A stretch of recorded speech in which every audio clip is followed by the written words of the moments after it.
গণমাধ্যম হচ্ছে আয়না, এবং এটা শুধু ব্যাংকিং খাত নয়। আমি মনে করি যে আধুনিক সভ্যতাতে রাষ্ট্র, সমাজ সব ক্ষেত্রেই গণমাধ্যম হচ্ছে আয়না, এবং এটা সমাজ সভ্যতার একটা অনিবার্য অঙ্গে পরিণত হয়ে গিয়েছে।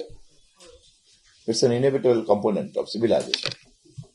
এবং যে সমাজ এটাকে গ্রহণ করতে পারে না, নেয় না, এবং তার উপস্থিতিকে স্বাভাবিকভাবেই সে কিন্তু, এবং এখনো আন্তর্জাতিক অঙ্গনে, বিশ্ব অঙ্গনে বিভিন্ন রাষ্ট্রের মধ্যে যে সমস্ত তর্ক বিতর্ক চলে, আদর্শগত যে তর্ক বিতর্ক চলে, তার মধ্যেও কিন্তু এটা একটা প্রশ্ন যে কে কত সমাজ এবং রাষ্ট্রকে স্বচ্ছ করার ব্যাপারে আগ্রহী, কোন আদর্শ, কোন ব্যবস্থা, কোন রাষ্ট্র, কোন সমাজ তার নিজের চেহারাকে জনগণের সামনে স্বচ্ছভাবে প্রতিফলিত করতে চায়, সৎ আকাঙ্ক্ষা তার আছে কিনা। যে চায় না সে ভালো কিনা, অথবা যে চায় সে ভালো কিনা, এটা আর একটা আলাপ। স্বচ্ছ হলেই সবসময় ভালো হবে তা না, স্বচ্ছ হলে তো নৈরাজ্য হয়ে যেতে পারে, ছড়িয়ে যেতে পারে। একটু আগে এমডি সাহেব বলছিলেন যেমন যে শুধুমাত্র কিন্তু তথ্য প্রকাশ করলে হয় না, খেয়াল রাখতে হয়, এটা একটা নাজুক বিষয়।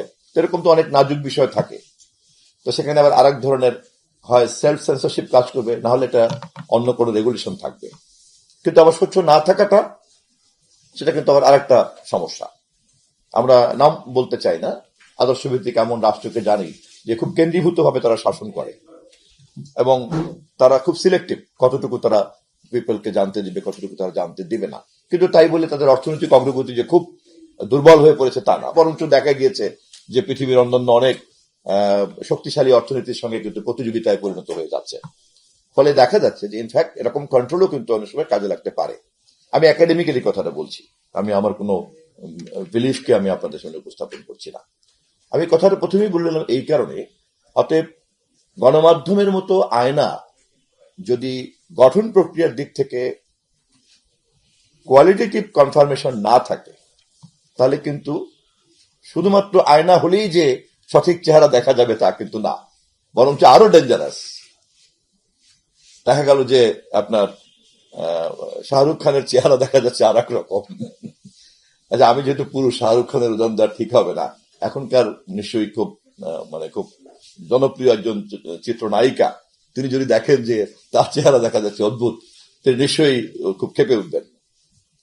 তো ফলে গণমাধ্যমকে প্রথমেই কিন্তু আমি পরামর্শ দিব, অনুরোধ করব, এবং আমি নিজে যেহেতু গণমাধ্যমের সঙ্গে এখন কাজ করতে হচ্ছে, এবং আমি দুটো বিষয় খুব পরিষ্কারভাবে বুঝি। একটা হচ্ছে গণমাধ্যম ছাড়া রাষ্ট্র সমাজ অচল, এখনকার কোন আধুনিক সমাজ রাষ্ট্র চলতে পারে না। আবার সেই কারণেই গণমাধ্যমের কোয়ালিটেটিভ এক্সিস্টেন্স, কোয়ালিটেটিভ প্রেজেন্স, এটা কিন্তু কনফার্ম করতে হবে। তার বিল্ট ইন সিস্টেমের মধ্যে এমন কোনো সমস্যা আছে কিনা যা তাকে সঠিকভাবে প্রতিবিম্ব এবং প্রতিফলিত করার সুযোগ দেয় না, এবং সেটা জানে কিনা যে তার বিল্ট ইন সিস্টেমের মধ্যে এই প্রবলেমটা আছে। সো আমি খুব বিনয়ের সঙ্গে আমি গণমাধ্যমকে এই বিষয়টা নোট রাখার জন্য অনুরোধ করব। গণমাধ্যম অন্য সব ক্ষেত্রে যেহেতু আছে, ফলে স্বাভাবিকভাবেই ব্যাংকিং ক্ষেত্রে এটা থাকবেই। সে কিভাবে জানবে তাহলে?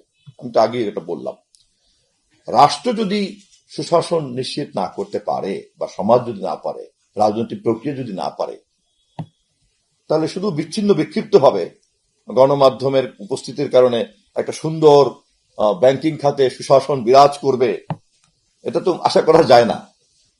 অতএব এটা কিন্তু অঙ্গাঙ্গিভাবে জড়িত। দেশের রাজনৈতিক প্রক্রিয়া রাষ্ট্র এবং সমাজের মধ্যে সেই সুশাসনকে নিশ্চিত করতে পেরেছে কি পারেনি, যতটুকু পেরেছে ওই প্যারামিটারের মাপেই কিন্তু ব্যাংকিং খাতের সুশাসনের জন্য গণমাধ্যমের ভূমিকা কিন্তু ওই প্যারামিটারের খাতেই কিন্তু ওটা কিন্তু নির্ধারিত হবে। এটা কিন্তু কোনো পছন্দ অপছন্দের ব্যাপার না, ইচ্ছা নিরপেক্ষভাবেই কিন্তু তা নির্ধারিত হবে।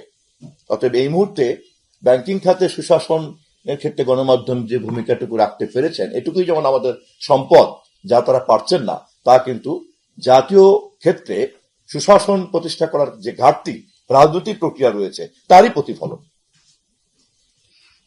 বারবারই আমি কথা বলছি যে সুশাসন নিশ্চিত করার ছাড়া কোনো বিকল্প নেই, এবং সেক্ষেত্রে গণমাধ্যমের ভূমিকারও কোনো বিকল্প নেই। গণমাধ্যম হচ্ছে সমাজের আয়না, গণমাধ্যম হচ্ছে রাষ্ট্রের আয়না। গণমাধ্যম হচ্ছে রাষ্ট্রের অন্যান্য সকল ক্ষেত্র, বিশেষ করে অর্থনীতি তো এখন হচ্ছে মূল স্রোত। পৃথিবী এখন যেদিকে ধাবিত হচ্ছে, নিশ্চয়ই সম্রাট আকবরের সময়কার যে খাজনা তোলার অর্থনীতি, ওটাই তো একমাত্র অর্থনীতি না। এখনকার অর্থনীতি তো অনেক বেশি বিস্তৃত, অনেক বেশি বিস্তৃত।